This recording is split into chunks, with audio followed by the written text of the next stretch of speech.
यहीं से यात्रा आरंभ होती है रामचरितमानस के इस दिव्य चरित्र नायक की। रामचरितमानस के विषय में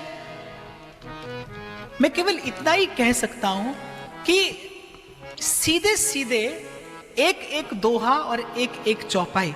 एक बार बादशाह अकबर ने सूरदास जी से पूछा कि सूरदास जी बताइए, कविता आप भी करते हैं और तुलसीदास जी भी करते हैं, पर आपकी कविता श्रेष्ठ है या तुलसीदास जी की?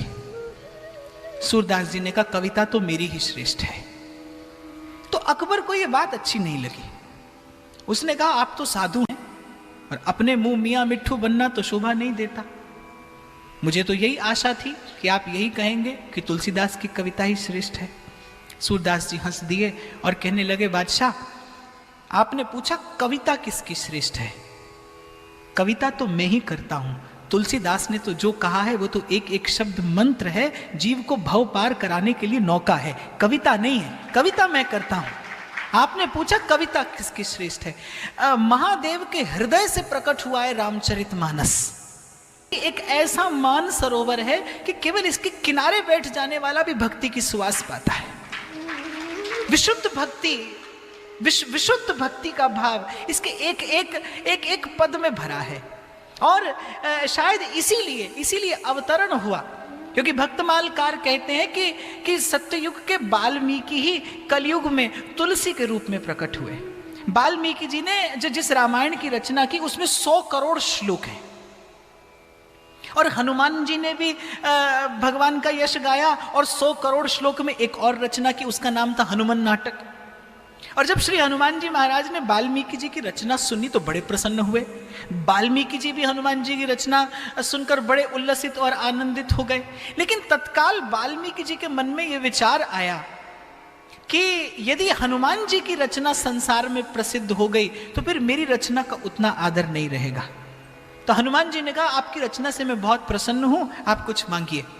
तो वाल्मीकि जी ने कहा यदि आप मेरी रचना से प्रसन्न हैं तो आप अपनी रचना को जल में विसर्जित कर दीजिए।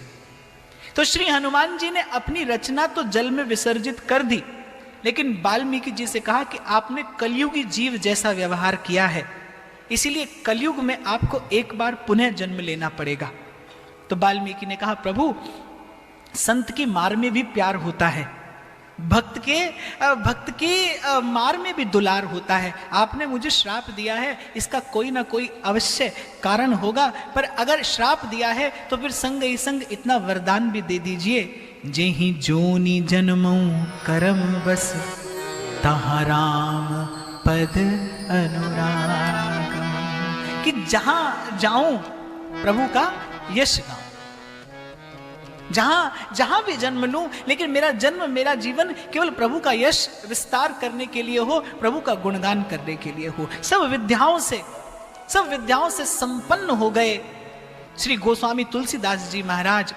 सूकर क्षेत्र में गुरु के संग वास करते थे, और गुरु और शिष्य दोनों कैसे मस्त, जहां मन लगा वहीं रम गए। राम तीर्थ कहते हैं घर बार छुड़ाया तो फिर छोड़ कर बैठे, और सिर जहां मोड़ दिया वहीं मोड़ कर बैठे। गुदड़ी जो उड़ाई तो वही ओढ़ कर बैठे, और दे दिया जो शॉल तो फिर शॉल में खुश हैं, और पूरे हैं वही मर्द जो हर हाल में खुश हैं। मेरे राम राय जो राखे त्यों रहिए, मस्त गुरु और मस्त शिष्य जहां रमते बस वहीं पर भगवद रस की वर्षा आरंभ हो जाती। और इस प्रकार से ये चरित्र नायक की यात्रा आगे बढ़ेगी। आज का ये भाव यही भगवत चरणारविंद में निवेदन करते हुए आप सबके हृदय से प्रेम प्रभु को प्रणाम करते